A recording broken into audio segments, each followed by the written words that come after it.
حضرت انس رضی اللہ عنہ نے ایک حدیث نقل کی ہے رسول اللہ صلی اللہ علیہ وسلم کی کہ الدعاء مخ العبادہ، کہ دعا عبادت کا مغز ہے۔ اس حدیث سے ہمیں یہ پتہ چلتا ہے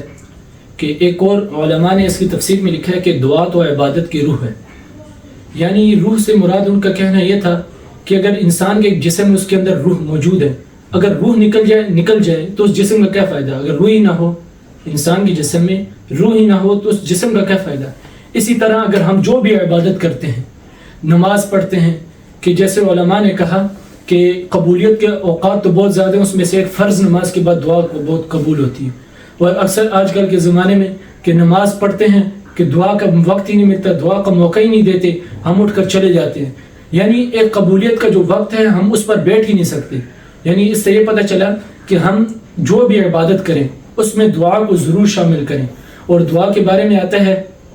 کہ دعا انسان کے اندر عاجزی پیدا کرتی ہے، اور اللہ سے ایک تعلق مضبوط ہوتا ہے، اس کے ذریعے ہمیں اللہ سے مانگنے کا طریقہ بھی آتا ہے، اور ہمیں یہی ذریعہ اللہ سے مانگنے کا، یعنی دعا تو ایک اہم ایک رکن ہے عبادت کے اندر، کہ اگر انسان نمازیں بھی پڑھے، نفلیں بھی پڑھے، روزے بھی رکھے، حج بھی سب کچھ کرے، لیکن وہ اپنے لیے دعا ہی نہیں مانگتا۔ دعا کا دین میں اس طرح حصہ ہے، اس طرح مقام ہے جیسے انسان کی جسم کے اندر ایک ریڑھ کی ہڈی ہو، یا یہ سمجھ لو کہ انسان کا مغز، یعنی ایک انسان ہے نا، اس کا اگر اوپر سے دماغ ہی نہیں، عقل ہی نہیں، اس جسم کا کیا فائدہ؟ اس کی عقل کا کیا فائدہ؟ اسی طرح انسان اپنی عبادات کرتا ہے لیکن اگر دعا ہی نہیں مانگتے۔ دعا کے بارے میں آتا ہے کہ علماء نے ایک اور تفسیر میں لکھا کہ جو شخص دعا نہیں مانگتا، یعنی اس کی مثال تکبر کی ہوتی ہے، وہ اس کے اندر ایک تکبر سے ہوتا ہے، یعنی وہ تکبر کس چیز کا ہوتا ہے کہ اس سے اپنے آپ کو وہ یہ سمجھتا ہے کہ اس کے پاس سب کچھ پہلے سے موجود ہے، یعنی وہ اس لیے تو دعا نہیں مانگ رہے نا کہ اس کے پاس سب کچھ ہے، دعا تو وہ مانگتے ہیں جس کے پاس کچھ نہ ہو، یعنی اس کے اندر ایک تکبر سا پیدا ہوتا ہے کہ یار میرے پاس سب کچھ ہے، میں کیوں دعا مانگوں؟ تو اس سے ہمیں یہ پتہ چلتا ہے دعا مخ العبادہ، دعا عبادت کا ایک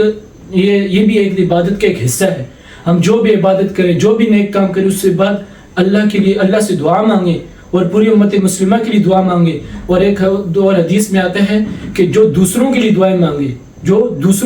مانگے، فرشتے دعا کرتے ہیں، آگے سے فرشتے دعا کرتے ہیں، اللہ اس نے دوسروں کے لیے ہی سب سے پہلے سے خود عطا کر۔